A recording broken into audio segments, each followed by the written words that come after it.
মুস্তাফিজুর রহমান যখন man of the match পুরস্কার গ্রহণ করেছিলেন, ঠিক সেই মুহূর্তে আফগানিস্তানের সাবেক কোচ ও গলফ জায়ান্টসের বর্তমান কোচের মুখের দৃষ্টিভঙ্গি ছিল স্পষ্টভাবে মলিন। কারণটা আমাদের সবারই জানা, কারণ বাংলাদেশ এবং বাংলাদেশি ক্রিকেটারদের প্রতি তার দৃষ্টিভঙ্গি সবসময় একটু ভিন্ন। প্রায় সময় তিনি আমাদের দেশের ক্রিকেটারদের সমালোচনার মুখর হয়ে থাকেন।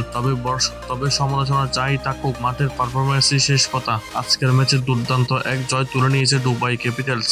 গলফ জায়ান্টের দেওয়া 157 রানের টার্গেট তারা টপকে গেছে 4 বল হাতে রেখে। তবে এই ম্যাচ জয়ের নায়ক ছিল মুস্তাফিজুর রহমান। অসাধারণ বোলিং পারফরমেন্সের সুবাদে তিনি অর্জন করে নিয়েছেন ম্যান অব দ্য ম্যাচের পুরস্কার। পুরস্কার গ্রহণের সময় একটি দারুণ মুহূর্তের সাক্ষী হন দর্শকরা। মুস্তাফিজকে সহজভাবে বোঝানোর জন্য সঞ্চালক ইংরেজি ভাষার পরিবর্তে হিন্দি ভাষায় প্রশ্ন করেন, কারণ মুস্তাফিজুর রহমান কিছুটা হিন্দি বুঝেন। আর মুস্তাফিজ সেই প্রশ্নের উত্তর দেন নিজের মাতৃভাষা বাংলা, যা ছিল একেবারেই মনোমুগ্ধকর। সঞ্চালক তার বিখ্যাত স্লোয়ার ও কাটার নিয়ে প্রশ্ন করেন। মুস্তাফিজ হেসে বলেন, এটা আমার ন্যাচারাল গেম, আমার বিশ্বাস ওটাতে আমি সাকসেসফুল হবই। টিমের প্রয়োজনে আমি বেস্টটা দেওয়ার চেষ্টা করি। ম্যাচে এমন দুর্দান্ত পারফরমেন্সের জন্য সঞ্চালক তাকে ধন্যবাদ জানান, আর মুস্তাফিজ ও বিনয়ের সঙ্গে ধন্যবাদ জানান সবাইকে। দুবাই ক্যাপিটালসের ক্যাপ্টেন মোহাম্মদ নবীও মুস্তাফিজের প্রশংসা করেন। দ্বিতীয় স্পেলে বোলিং করতে এসে 1 ওভারে 3 উইকেট নিয়ে খেলা ঘুরিয়ে দেন।